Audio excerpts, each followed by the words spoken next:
राधे राधे मेरे प्रभु जनों एवं मेरे सब प्रजस।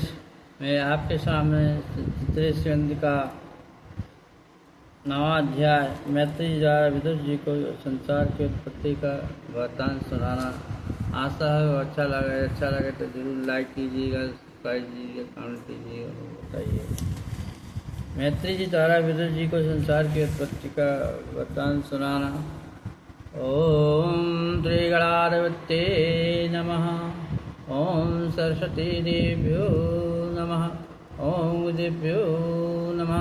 गुरु ब्रह्मा गुरु विष्णु गुरुदेव महेश्वरा गुरु साक्षात् ब्रह्म ज्ञानबलं गुरुमूर्ति जमुनं गुरुपदं मंत्रमूलं गुरुवाक्यं मौजूनं प्रभु अखंडमल्लाकां जातंतरं तदं दत्तं सर्वे नमः। ओम श्री रामदूताय नमन्ताय महाप्राय महाबलाय नमो नमः मित्राय धीमे तन्नो हनुमते। ओम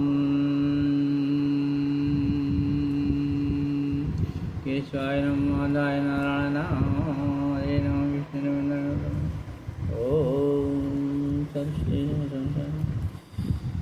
नवा अध्याय मैत्री द्वारा विदुर जी को संसार की उत्पत्ति का वृत्तांत सुनाना। इतना वृत्तांत सुनकर विदुर जी ने मैत्री जी से पूछा, हे महामुनि, यह आपने आदि पुरुष के अवतार की कथा कही है, अब आप कृपा करके यह अन्य अवतारों की कथा भी कहिएगा।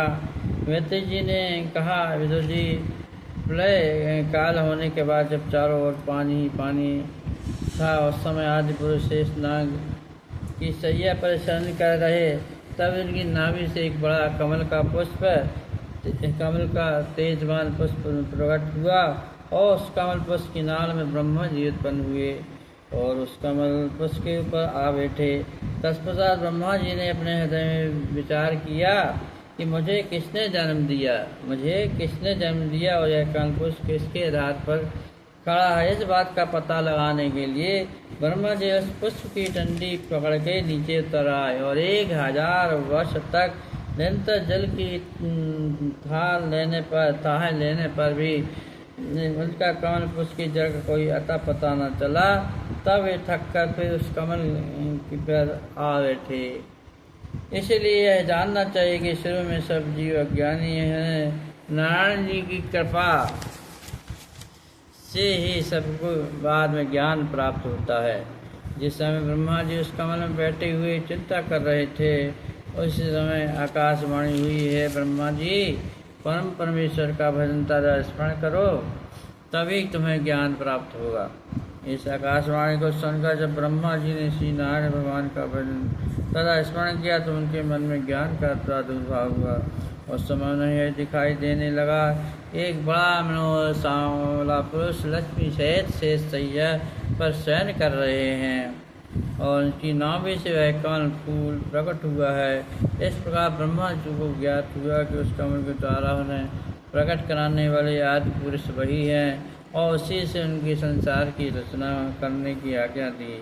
जब ब्रह्मा जी को समस्त वस्तुएं उस आदि पुरुष के रूप में दिखाई देने लगी तो उस समय उन्होंने हाथ जोड़कर उस आदि पुरुष की वंदना की और कहा, हे त्रोगीनाथ, जो प्राणी आपसे भूख रहते हैं उसके कभी भी सुख प्राप्त नहीं होते हैं और उनको आठों वह उठते बैठते सोते जागते कल की चिंता सताती लगी रहती है और व्याकुल रहते हैं, उनका मन विचलित रहता है और आपके स्मरण करने वाले और आपके चरण बिंदुओं में प्रीति रखने वाले मन सदा आपकी दया दृष्टि सदा बनी रहती है और समस्त कामनाओं की उनकी पूर्ति होती रहते हैं।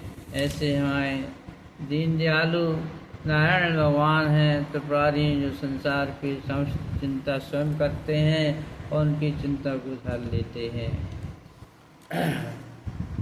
मैत्री जी बोले, हे नारायण, इस तरह आदि पुरुष ब्रह्मा जी को ध्यान में अपना दर्शन देकर अंतर्धान हो गए और तब उस आदि पुरुष की कृपा से ब्रह्मा जी ने समदृष्टि सृष्टि की रचना की शक्ति का अनुभव प्राप्त किया और जगत की रचना में संलग्न हो गए और उन्होंने पहले पंच तत्व देवताओं की रचना की। तत्पश्चात वृक्षादि का निर्माण किया और फिर अपनी मानसिक सृष्टि द्वारा समान रूप से दुख सुख को प्राप्त करने वाले मनुष्य का निर्माण किया। उन्होंने उस कमल पुष्प से ऊपर नीचे के साथ साथ इस तरह 14 भवनों का निर्माण किया। तत्पश्चात सतयुग त्रेता द्वापर और कलयुग चारों युग की ब्रह्मा जी ने रचना की। पुनः वर्ष मास पक्ष वार घड़ी पल का निर्माण भी किया, जिनके बीतने पर देवता मनुष्य दैत्य और असुर आदि सब प्राणों की उम्र पूरी होती है। ब्रह्मा जी की उम्र के एक दिन में 14 मनवंतर होते हैं और एक एक मनवंतर से 71 चतुर्युग होते हैं। इस तरह ब्रह्मा के एक दिन में 994 चतुर्युग का समय व्यतीत हो जाना चाहिए। इसी दिन के प्रमाण से 30 दिन का एक महीना और 12 महीने के एक वर्ष गिनकर ब्रह्मा जी की उम्र 100 वर्ष की होती है। ब्रह्मा की रात्रि भी दिन के बराबर होती है और ब्रह्मा जी जिन में प्राणियों की रचना करते हैं, उनकी रात होने पर जगत के प्रलय हो जाती है। जैसी रात होती है प्रलय हो जाता है, जैसे ही सुबह होती है सृष्टि का निर्माण हो जाता है। उसी समय सभी प्राणी नष्ट हो जाते हैं। रात्रि बीत होने पर पुनः प्रातः काल होता है और जिस प्राणी ने जैसा कर्म किया था उसी के अनुसार ब्रह्मा जी उनको विभिन्न योनि में प्रदान करते हैं, भेद देते हैं। ब्रह्मा जी की आयु के 50 वर्ष बीतने को अर्ध प्रलय कहा गया है और 100 वर्ष की आयु बीतने पर ब्रह्मा जी की मृत्यु हो जाती है। उस समय चारों तरफ केवल जल के अलावा कुछ भी दिखाई नहीं देता है, केवल अजन्मा आदि पुरुष ही शेष रह जाते हैं। इस तरह यह एक ब्रह्मांड की कथा कही गई है। इसी तरह अनेक ब्रह्मांड उन सब के स्वामी, उनके स्वामी स्थित पालन और सहान करता आदि पुरुष भगवान ही है। या जीव चाहें तो एक पल में ही कई हजार ब्रह्मांडों की रचना करके पुनः एक ही पल में उन्हें नष्ट कर सकते हैं। तो इस भेद को कोई नहीं जान पाता है। वे आदि पुरुष नारायण जी समय भी थे और कोई भी नहीं था और तब भी रहेंगे जब कोई नहीं रहेगा, इसलिए वे अजन्मा हैं। और इस ब्रह्मांड में जो भी कुछ भी दिखाई देता है वह उन्हीं का रचा हुआ है। मनुष्य जो भी उत्तम मध्यम नीच कर्म करता है वह सब उन्हीं की माया है, उन्हीं की प्रेरणा से करता है। इसलिए समस्त प्राणियों में उन्हीं की आदि पुरुष भगवान का प्रकाश समझो। राधे राधे कृष्णा कृष्णा। मैत्री जी बोले, हे विदुर जी, जब ब्रह्मा जी को देवताओं तथा मनुष्यों को प्रकट करने में शांति न हुई तब उन्हें संसार का विस्तार बढ़ाने के लिए सनक सनंदन सनातन और संत कुमार जो श्री नारायण जी के अवतार ही है उनकी रचना की। उसके बाद उन चारों भाइयों से पूजा का निर्माण करने के लिए कहा। ब्रह्मा जी की आज्ञा सुनकर इन चारों भाइयों के हृदय में ज्ञान प्रकट हुआ कि जो माता पिता भाई आदि श्री नारायण का भजन करने में बाधक हों उनका अपना हृदय से नहीं जानना चाहिए, इसलिए हम लोग पूजा की रचना नहीं करेंगे। यह विचार कर उन्होंने ब्रह्मा जी से कहा, पितामह, हम आपसे एक वरदान मांगते हैं, वह हमेशा 5 वर्षों की बने रहें। 5 वर्षों की बने रहे। हमारा हृदय काम क्रोध लोभ मोह आदि के वशीभूत न हो, हम कभी इंद्रिय सुखों की इच्छा न करें और हम कभी भी युवावस्था और वृद्धावस्था में न व्यापें। यदि हम लोग हमेशा 5 वर्ष की अवस्था के बनी रहेंगे तो हमें किसी प्रकार की इंद्रियां भोग की इच्छा नहीं होगी, इससे भगवत भजन करते रहेंगे। इसलिए उन्होंने कहा, प्रभु मुझे 5 वर्ष की बने रहने दो ताकि आगे भगवत की करता रहूँ, भगवत भजन करता रहूँ, आपकी आराधना करता रहूँ, मेरा मन संसार में न लगे, सिर्फ आपकी भक्ति में ही लगे संसारिक माया की तरफ आकर्षित नहीं होगी। हम लोग श्री हरि का भजन ध्यान करना चाहते हैं, इसलिए आप हमको संसार के जीवों की रचना करने की आज्ञा मत दीजिएगा, क्योंकि अगर हम जीवों की रचना में लग गए तो भगवान हरि का भजन नहीं कर पाएंगे। उन चारों भाइयों के ऐसे वचन सुनकर ब्रह्मा जी ने उन्हें वरदान दिया कि तुम लोगों की आयु सदा 5 वर्ष की ही बनी रहेगी और समस्त इंद्रियां तुम्हारे वश में रहेंगी, परंतु तुम जो मेरी आज्ञा को टालकर